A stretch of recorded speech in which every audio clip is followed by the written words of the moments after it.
আওয়ামী লীগকে বাদ দিয়ে বাংলাদেশে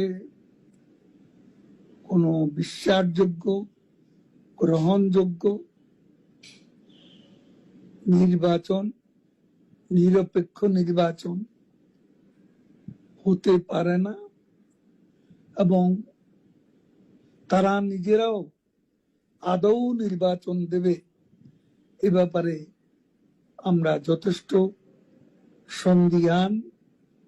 নির্বাচনের নামে আজকে তাদের যে অশুভ অ্যালায়েন্স, এই অ্যালায়েন্সকে নিয়ে তারা আজ সংস্কারের নামে গোটা জাতিকে বিভ্রান্ত করছে।